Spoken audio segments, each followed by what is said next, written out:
Welcome, sister, to Around the Kitchen Table, the place where we come back to again and again to remember who we are, to be real, to speak truth, and to soften into something sacred. I'm Laura, founder of Sacred Sister, and this podcast is where we talk about the things that matter, not the surface stuff, but the heart of it all. So pull up a chair, make a brew, and let's get into it. So, hello, welcome. Whether you are watching me on YouTube or whether you are listening on Spotify, I am here this week from our boat. This is our little canal boat that is really kind of our sanctuary. My sanctuary. It becomes my sanctuary when everything at home is just too much. And that sounds crazy, right? I live in the countryside. I'm around nature, but we live on a farm, so it's busy. It can be really noisy. The cows this week were just bawling. It's a dairy farm, so when the mums are taken away, it's hard. And believe me, that is not. I haven't I haven't drunk dairy or had any kind of dairy for donkey's years, and I was vegan for many years. I don't know why I'm sharing this with you, but like it breaks my absolute heart. And I just sometimes have to get away from it. And it takes me a while. I'm such an empath. It takes me a while to realize why I feel so overwhelmed and what's going on for me. And my husband, God love him, on Wednesday was like, "Do you want to go to the boat?" And I was like, "No, no, I don't want to go to the boat. I've got too much to do. I've got too many things to get done. And no, I just need to be here."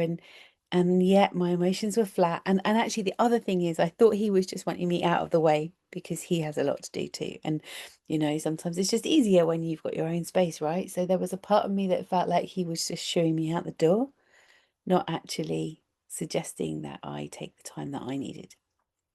And so things got a bit touchy between us. Touchy to the point where I don't really know what's going to happen from here on in. I had to recognize this week more than ever how our marriage has come to a place where, we're like roommates. We're like kind of passing ships in the night. And it is because it's the middle of festival season and it's busy and I recognize that.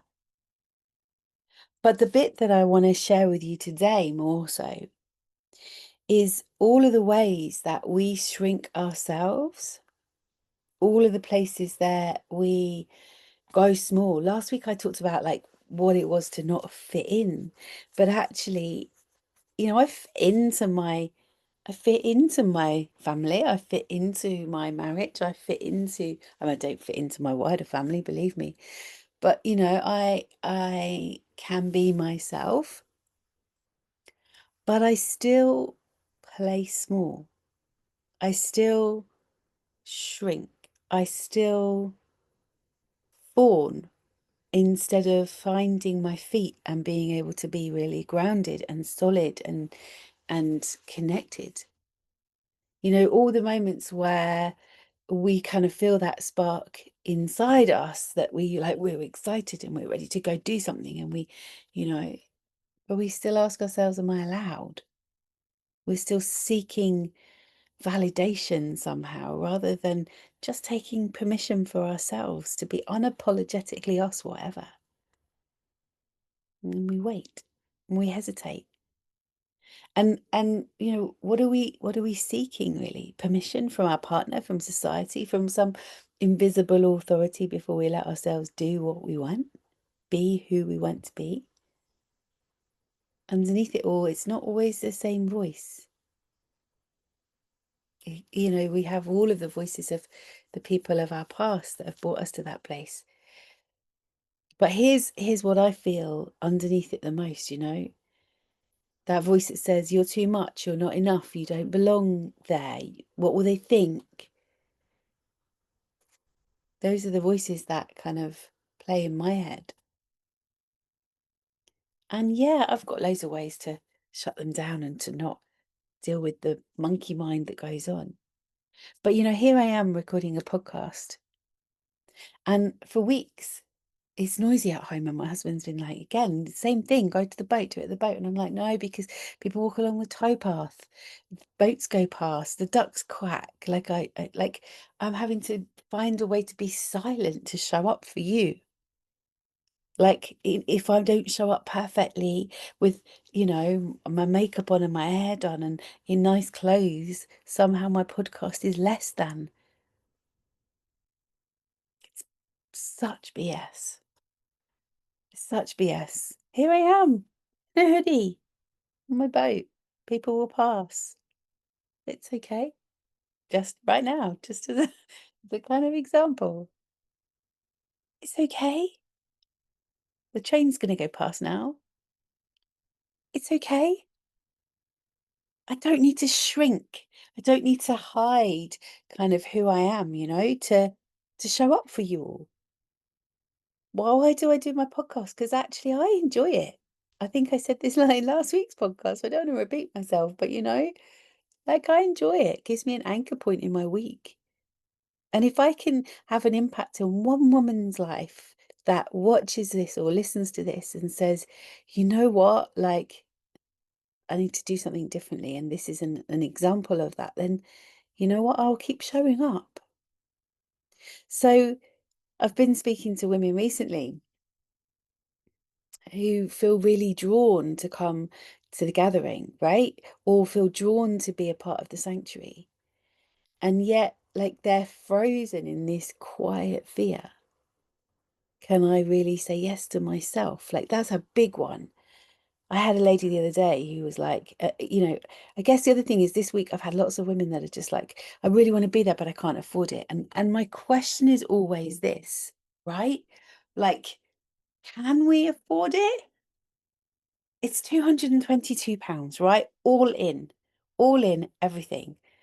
Food, camping, you just show up with you and your tent and some food to share on Friday night, and everything else just flows. Most of us won't say yes to ourselves.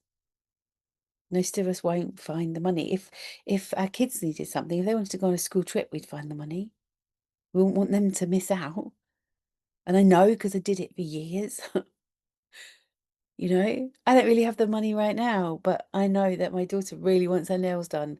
She really wants her nails done because we're going to Butterfield. We're going to Butterfield because that came up, and I get to, go for free and take her for free and do a few hours work as part of the welfare team, which it feels like such an easy gig because I'm used to going and being like 10 hours on a shift to do something, and here I am. I get to go and do a couple of hours a day doing what I love. So it's a no-brainer. But, I know that I've got mum guilt because I came away last night and I've spent the night here.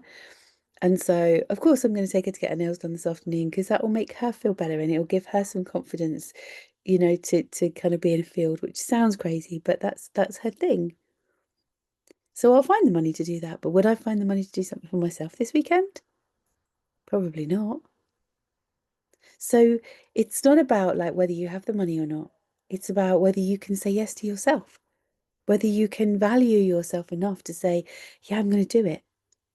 And that doesn't mean that you should, you know, go without everything else, food, feed the family, da da da. But most of the time, it's actually about us saying yes to ourselves.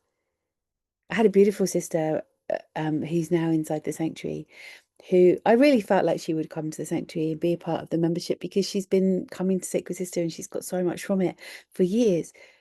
And we jumped on a call and she was just like, oh, I don't know if it's going to be for me. And I don't know, I don't know if I've really got that money to spend on myself. And, then I'll feel like I have to show up because I've spent the money and da da da. Anyway, there's all this stuff. Anyway, we had this conversation and she went away and she sat with it for a day and she came back to me. She went, oh my God, you're so right. You're so right. If a friend reached out and said, have you got £333 because I want to do this thing or I need them, I would give it to them gladly. I would find it and I would give it to them and I would help them. But yet I'm not prepared to give that to myself and gift that to myself. It's a real thing. I want you to really sit with, right? What is the resistance to anything in your life? Am I allowed to take up that space? Will I fit in with the other women that are there? Like, all of these things are a thing. Many of us just go, well, I want to sit in a field with women for a weekend. Ugh. You know? And that was me. That was me when I got asked to take part in the very first Women Fest. I remember saying, if I'm going to sit in a field for women all weekend that hate men, that are against the patriarchy, that have all of this kind of like ammunition and anger inside them, I don't want to be there. That was my kind of wording, but my feeling was, no, this isn't a place for me because women aren't very nice. I don't fit into those women's spaces. I don't float around in a white floaty dress and and look the part. I'm not spiritual enough. I mean, God forbid. Those were all things that I felt.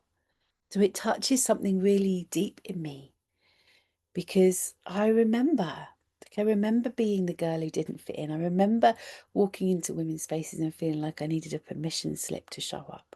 Like I had to perform to prove myself just to belong.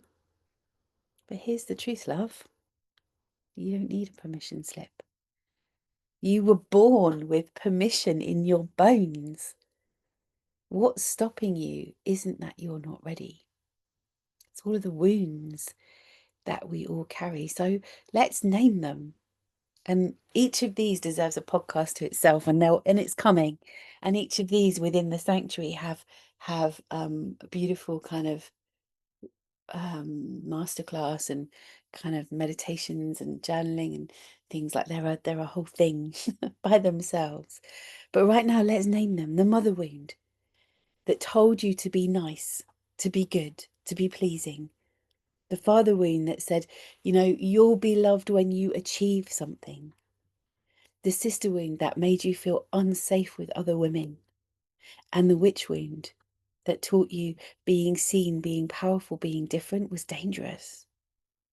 So we learn to shrink, to seek approval, to keep our magic tucked away. But what if it stops here? I say all of the time, it's one of my biggest things. What if you were to truly live from your scars, not your wounds? How do you live from your scars? You find a way to accept the things that have happened in your life. You don't need years and years of therapy necessarily, and there are many things that I'm an advocate for therapy for. But when these things and these patterns keep coming up over and over and over and over and over, it's like, do you want to open that wound and waggle your finger in it again? Yes, sometimes we have to because there's deep magic and learning in that. But most of it comes from accepting that these things happen to us. And some of them are absolute, utter shit. Boat now is moving because there's another boat going by. So I'm not just on some weird little earthquake where the plants are moving behind me and the trees are moving. So living from your scars means that you take some time to accept the things that have happened. Take the magic from those learnings. And gently, gently they begin to heal. And then you can live your life not staying in the same pattern. What if we stopped trying to heal perfectly? Like, in order to have the perfect life, we have to go back and keep revisiting those things until we've healed them all. What if you didn't need fixing? What if you weren't broken? What if you didn't see yourself that way and you just let yourself be whole as you are? Because the truth is, your scars are sacred. They're the proof that you lived, you broke, and you rose again, and they are not something to be hidden. Like that, I can't remember what it's called, but in Japan, when a bowl breaks, something breaks, and you put it back together, and you glue it, and then you paint the line in gold. That's the scars, the magic that says, hey, I've done this, I've lived this life, and now I'm ready. So we're going to do something a little bit different this morning. I journal a lot. Ick. Like journaling gives you the ick, then that means you need to do it. Um, and journaling can take many, many forms. But I want to offer you a few journal prompts. If you've got a notebook or a journal, grab it now. If not, just listen and let the questions stir something within you.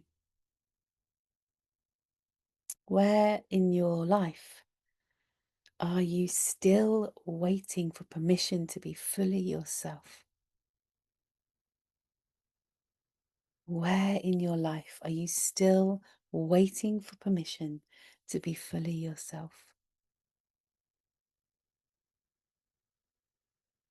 Which of these four wounds, the mother, the father, the sister, and the witch, do you feel is most alive for you right now?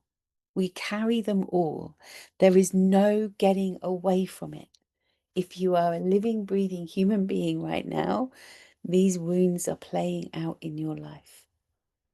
So, which of these do you feel is most alive for you right now? Mother, father, sister, or witch? I definitely feel this underlying witch wound. It's deeper than me. And it gives me such fear of showing up. And so I shrink and I keep shrinking. Somebody said to me the other day, I feel like you are more okay with the thought of failure than you are the thought of success. And it's true. Success means I have to put myself out there. Success means that I am showing up. Success means I'm here. And I'm doing it anyway, like I'm here with you right now. But there's this part of me that feels like if that comes with a monetary reality, somehow I'm going to get taken down. Oh, that was just a little moment of my own understanding of myself better. So, what do you feel is most alive for you right now? And what would it feel like to say yes to yourself just as you are? Not when you're more ready, not when you're more healed, not when you're a size 8, not when you have the perfect hair, not when you have your face on, just as you are. What would it feel like to say yes to yourself just as you are?